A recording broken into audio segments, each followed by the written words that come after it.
Yeah, baby. Sometimes I just crack open, bucked up, and all my troubles slowly but surely fade away. We're working with 3 different kinds. I was about to show you this flavor, but we have these Walgreens, thank God, fully stocked right now. Absolutely stoked. I prefer bucked up energy drinks over any kind of energy drinks. Currently drinking Miami flavored Rocket Pop Blood Raz. Not new to bucked up, but you're new to me, and you're like, hey, I'm feeling bucked up. Energy drinks, protein, any type of supplement, no limits 23, no space, all caps, lowercase, doesn't matter, hands on, discount, bucked up, Blood Raz, Rocket Pop, and Miami. Out of these Miami flavor, I don't know how or why, makes me feel more energetic, alert, focused compared to these two. In general, play a huge impact day-to-day life, completely outside the gym. Have a pre-workout, right? Used to drink substitute workout. If you're not on bucked up, go on Amazon. Use my Amazon link. You have to purchase the product all in the same session. Can't like go back in an hour or later that day. It has to be done in the same session. So what I would do, make a list of what you're gonna get, or put it in your cart. You have that, you know what you're gonna get. Click on that link, refill the cart with those. And what does this link do exactly? I don't make any money off of this. Strictly help me, my fitness journey. More you buy, more I can upgrade this podcast, quality of content, opening a gym. Have yourself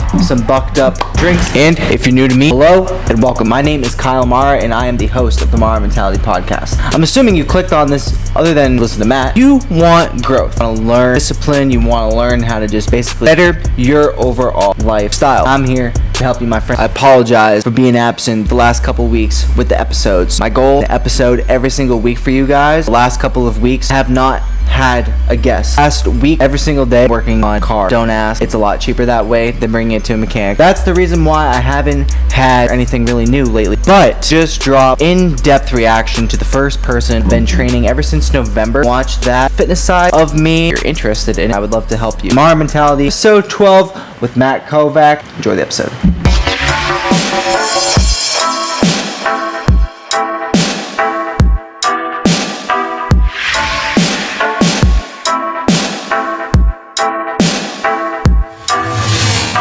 What is going on today, guys? Today we have Matt Kovacs. That type of day. It is that type of day.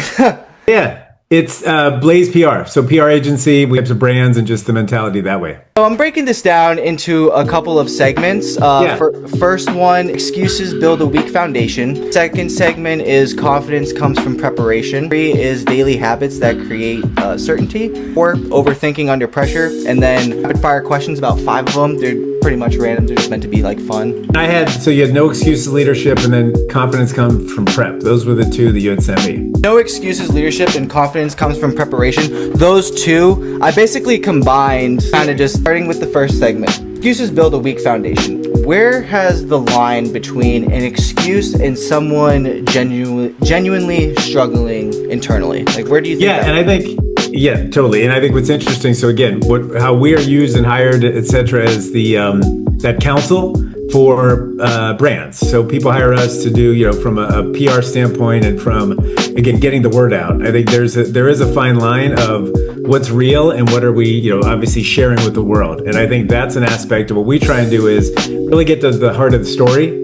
What is that true, narrative that you're trying to share with everyone? And again, PR is a lot of, it's the obvious cliches, spin, hype, etc. But there has to be based in reality and fact. And I think that's a big thing that we try and dig deeper in when we work with any brands is what is your true story? What's that true north? What are we trying to get a consumer to believe and buy?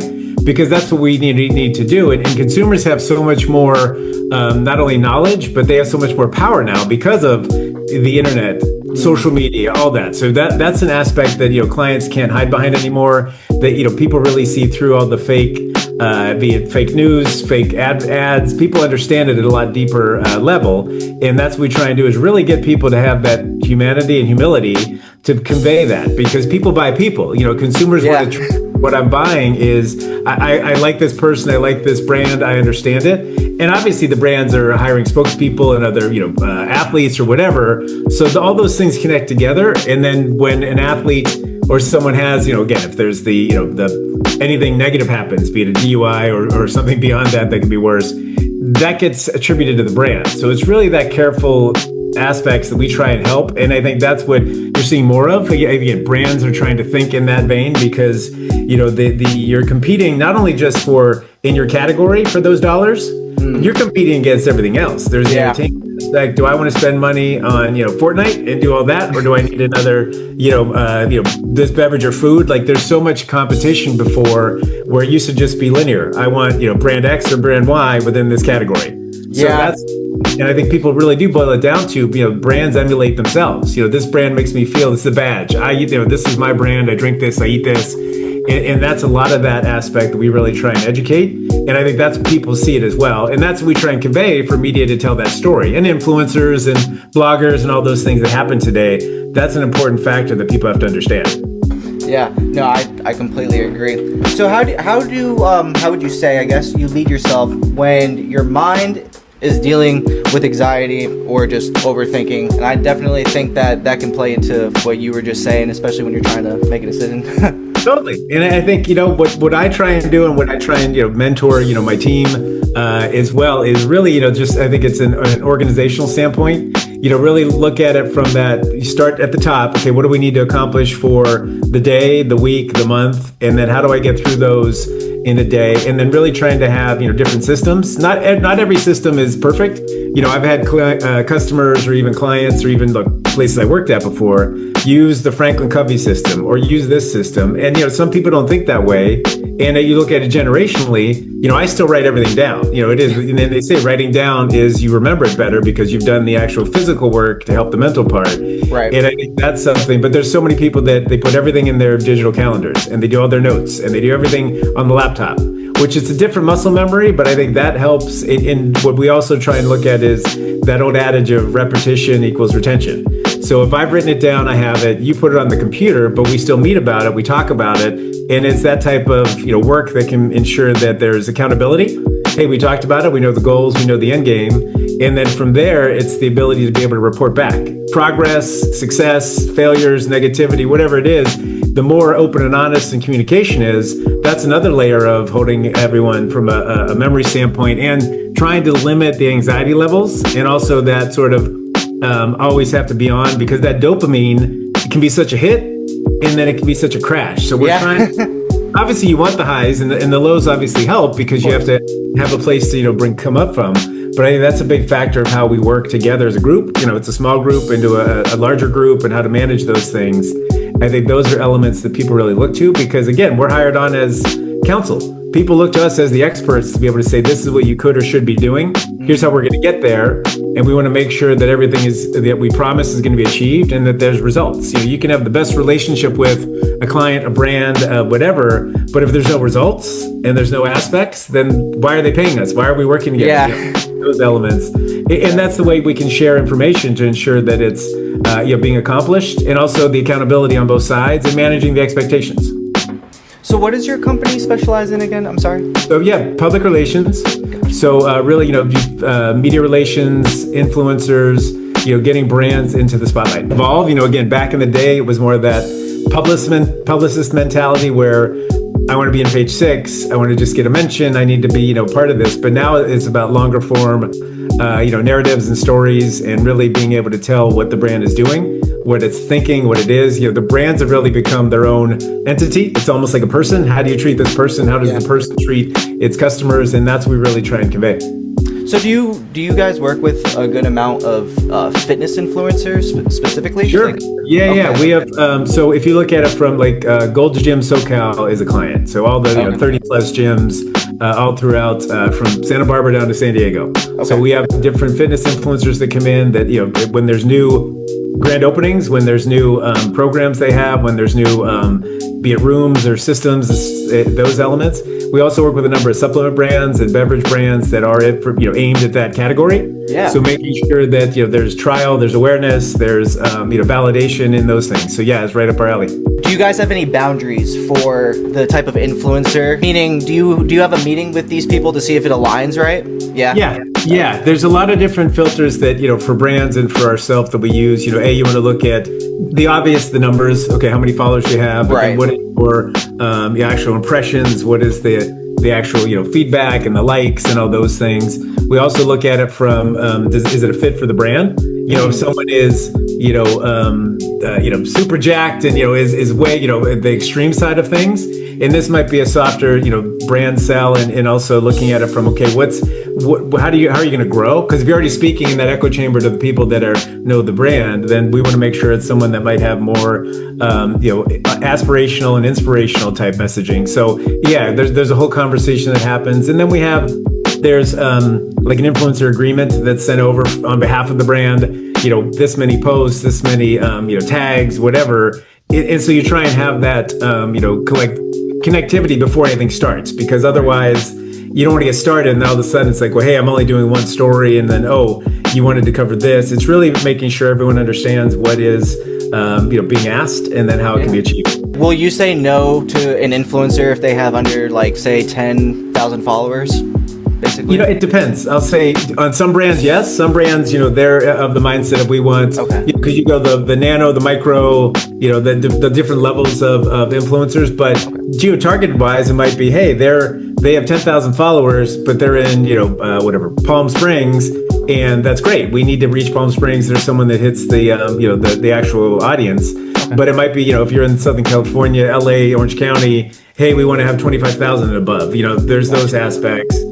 There's all those filters. Again, there's different clients that they'll say we'll take everyone. We want to have, because sometimes the smaller numbers, 3,000, 5,000, their actual reach and their engagement is much better than someone that's higher, because they're reaching really direct, people that are interested in them. How can someone, I guess, if they wanted to say work with a company but they don't have the numbers, right?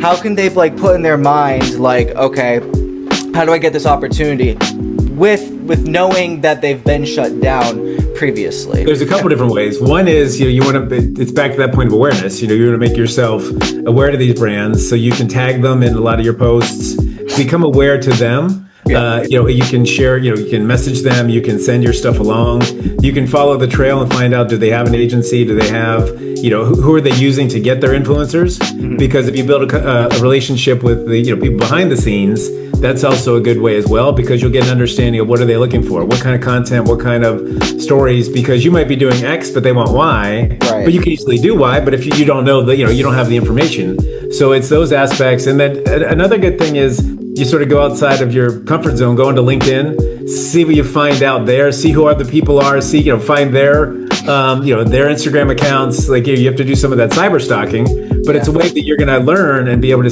speak the language that they're looking for, because you might they don't know you, but you might fit what they need already. So the more you can become aware to them is a way to really create that connection. It really does. We get on our account pages for, our agency, for Blaze, we have people that reach out all the time and say, hey, I see you work with, again, Gold Gym SoCal. This is what I do. I'm specialty, or I'm on a weight loss journey, and I'm going to, I've started this. I've already lost 500 pounds. And then those are things that we can bring to the client. Say, hey, here's someone that wants to work with you. They're already getting a lot of following or buzz, or you can see how they've grown because of what they're doing.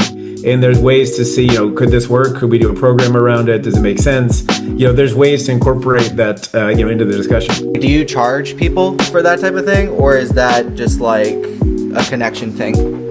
So for it would be if the client, there's two different ways. It's, influencers can be compensated, so they can be paid to, per post or paid for stuff. It could be that you get access. Hey, you have here's 3 months free at the, Gold's Gym. So we're using the access to the club in exchange for posts. Okay. It's that type of way that it's done, or we're sending you product in exchange. Yeah. Or if you have your own events, you might say, hey, I'll post about it, but I also host a Sunday, 5-mile run, could you send product there? And we'll have people post about it. There's ways to be creative, because you're trying to reach people in the real world in interesting ways, not always being that someone's sitting at home at their kitchen counter and they hold up the product. I'm going to drink this right now. We've seen that a million times. What are some different ways that, brands can really speak to their audiences? Do you only work with people in California, or do you work with people from other states as long as? No, we have clients all over, again, the US, Canada, and the UK. So yeah, it's all over. Okay. Yeah. Obviously, you can talk to the other influencers and stuff like that, but if you yourself know, you're confident with what you do, you're confident in just your brand or your image, you could say. Do you believe that, or do you think differently, meaning confidence comes from preparation? Do you believe that? I think the preparation is an important part, and you think of it as the confidence. False confidence is worse because you don't have anything to back it up. The preparation gives you those abilities to create that standard so that you understand, how things go. There's the old adage of, fake it till you make it.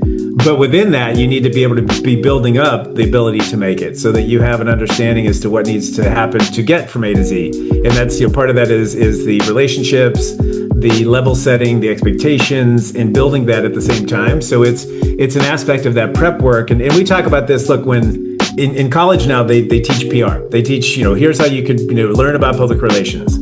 But that's a more concept and theory versus in the real world. So that's why a lot of the internships and just, those types of apprenticeships, if you will, understanding it so you can build that confidence. Because the one thing is, do I know how to write a press release and pitch it to a reporter and get an article? Sure. But there's, the reporter might say, well, let's get on a call and we can talk about it. Well, that's where you see a lot of people be like, whoa, wait, I've never spoken to this person. So now you're having to get the interpersonal part. And then it's when you're dealing with clients in many ways, you may know the theory of PR, but that client on the other line of a Zoom or a phone call, they might be having the worst day ever. They could have gotten a ticket on the way to work. Their boss may have yelled at them, whatever. They might have spilled their coffee on their lap. Their mindset is not always going to be perfect. So it's how you can navigate and really speak to it in a way that obviously you want to connect with them. They're the client, you want to have the relationship, but you really have to understand where they're coming from.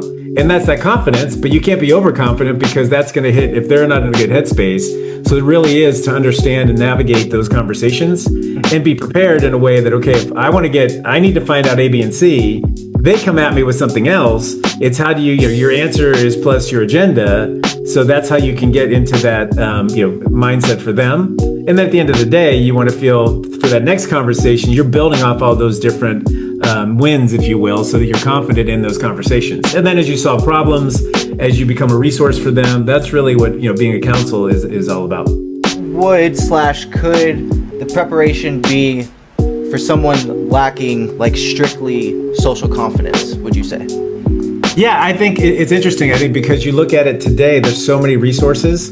You can watch, again, hundreds of hours of YouTube and really look at it from that standpoint. You can, go on, especially there's so many great, TikTok, stories and pages that go on and tell those elements to give you background, to give you confidence in that regard. And it's also that repetition factor yourself, practice. Get in front of a mirror and stand up in your room and tell that, pretend you're giving a speech, those things to really get your mind set in that way. We also talk about, there's some people are just really bad at public speaking or even on Zooms now, they're just not in their mindset. But there's a class at UCLA that we talk about that is, and they teach it once a year, and it's presentations, but from a almost stand-up comic point of view. Oh, okay. They put you in the front lines. It's a little bit of the improv. It's a little bit of teaching you ways to think outside of your comfort zone. And in a situation in front of a room where you're getting critiqued and criticized, but also people are throwing out, those improv things. Okay, you're on an island and you have, one flashlight. What do you do? All those things where your mind is working in ways you're not used to doing. Yeah. And that improv element is really what helps people, come out. And again, it's not like their personality is going to change overnight, but it's a way to build that confidence in your, again, dialogue and just your engagement with people that's different than your previous ways. Because you can tell if someone's panicked to have to speak in front of, even if it's 5 people in a Zoom. And you want to have abilities to have that confidence and be prepared. And even if they have a cheat sheet, if they have notes, if they have, even if maybe they start with their camera off to start, and they build up the abilities just to speak and feel confident that they're not going to get shut down, or if they're not going to say something that embarrasses them, then you can work up to the other aspects. So it's something that we really look at and work at, because not everyone, you haven't been, and especially now in this digital space, everyone is learning this sort of together. So it's a whole element of, there's no wrong answers. It's just, wrong attempts. So just keep giving it the best shot. Yeah, no, that's very true. So just out of curiosity, how did you get into the business that you got into? Sure. I think my background was studying just communications. So really the theory of it and the interpersonal and all those things. And then my background was always sort of a passion for sports and entertainment. So worked Oh, nice. a couple of different agencies. Worked in Chicago at a sports agency. So you have the abilities again to do what you love or you know about. And then just the PR sort of came along the way, just understanding the nuances and everything about it. And then that was really where it went into from just an agency standpoint and understanding, the abilities to do this for a living. What do you think you would be doing if you weren't doing this? Probably something in more of that communications field. So probably on the PR side, maybe it's more on marketing or, being able to be a storyteller in that way. So again, working maybe at a brand versus an agency, but still in this sort of, neighborhood. There's not anything, I think that, as I've gone through, this probably is, the superpower of what I'm good at and what, is successful and where I've had the ability to help clients grow and expand. And some clients have been acquired. So you're able to see that, this work actually, brings fulfillment. What made you go to California from Chicago? It was, I think, just growing up, wanting to be out of the weather and, get into the right, area and that type of thing. I think it was something that time of my life, it just made sense to come out here. Yeah, no, I got you. I'm assuming you mean like the snow and everything, right? Of course. Yeah. The storm. Yeah, exactly. Yeah, I'm from Massachusetts originally, and I live in Florida, so I get that. I get that standpoint for sure. That's totally it. You're right. How can someone stop overthinking with self-pressure? I think that's a tough one because it is when you get in your head, it's it's tough to sort of get out of. I think there's there's different things that I've seen through the years of the tapping and all those different aspects to really just sort of open your mind up and really think of it that way. I think also finding a resource, finding someone, a sounding board, be it a friend or a colleague, or there's especially in different businesses, there's a lot of good sort of networking groups and things like that where you can meet other people of other industries and other ways to have conversations because we're all going through it together. It's no one's in their own silo, so it's a way to find familiarity and understand what people are going through as well. And again, it's always good to have a sounding board because you never know where they're going to bring new ideas or pull different things out of you that then can go easier than maybe it currently is. Gotcha. So, can you still hear me? I can still hear you. Yeah. Okay. Yep. My I'm not gonna lie, my actual camera battery died, but you can still, yeah, right. I'm totally prepared for this. You can tell. How to pursue your smaller goals under pressure. This whole thing is about dealing with pressure. So, how you pursue like the smaller goals under pressure, more so meaning we're gonna go back to the influencer type thing. If you haven't landed like a partnership or anything like that, and you're just trying to become like a regular brand ambassador, just having like a straight up like code for a link and you get a little discount. Yeah. How would someone just starting out, like how would you recommend they pursue their smaller goals under that mental self-pressure? Yeah, I think it's interesting because I think there is a way to have those smaller goals, those smaller opportunities where you can say, I want to grow, in a week, have a small goal that you try and win because you want to get the wins to build up the confidence to have that ability. So if I want to be, have two brands, connect with me and then I'm able to then do some, work for them. And but you only get one brand, that's still fine. Hey, I've gotten, you're having success, and then being able to show and connect, be it LinkedIn or DMing them. I think having small goals always helps to get to that bigger goal, because if you try and get to the bigger goal right away, that's where you can get the negativity to set in or get into, that weird headspace that it's not working. Mm-hmm. I think that's always, seems to work for us and for our team, is to look at it of what are the things we can do today that then can build up for the week, that can build up for the month, and really have those in a way that's going to be, meaningful and impactful, and also help, your mindset in that you're having success. What is learning to respond instead of react? I would take that as that you're not just, that you take that beat and that you think about the question before you just start answering. So it's a way to say, okay, you know what you want to say. So it's back to that, the question is equal to your answer plus your agenda.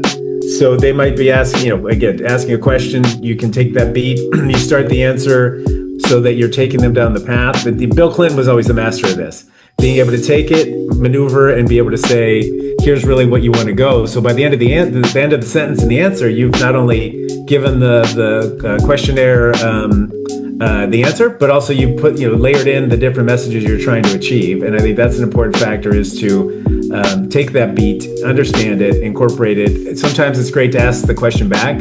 Is this what you meant to ask me? Is this what you're looking for? So you're able to have the interviewer be able to navigate as well and give you, what they're looking for, so that you're having that time to craft a better answer. And at the same time, you're also buying yourself time. And then also it makes the interviewer think, did I ask this right, correctly, incorrectly? It's a way to really take control of the interview. Do you agree that if you just respond rather than think about what they asked, it could definitely make or break whatever you're trying to accomplish? Yeah, because I think there's a couple things. Again, personally, it's you might be rambling. You might be just telling this story because you're waiting for the interpersonal, the head shakes, the nods, the mhms, and if those aren't coming and you're just talking, now you're just digging yourself into a bigger hole. I think also it's imperative just to make sure that you're telling a complete story, sentence, paragraph. Otherwise, it does just seem like rambling or just grasping for air. So do you have one really good, or two, doesn't matter, really good mental resilience stories that you have learned from, with you being the leader of your corporation?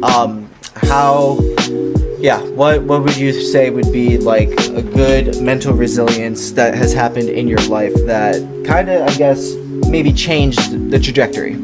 What's interesting is, I was in high school. I had 6 knee surgeries from baseball. Oh, wow. That was something that, again, it defined me, and it was probably, became too much of my personality of the, having leg issues. Yeah. I got my right knee replaced about 9 months ago, and it's changed my life. No pain. I can walk like crazy, do everything. That's awesome. All those elements.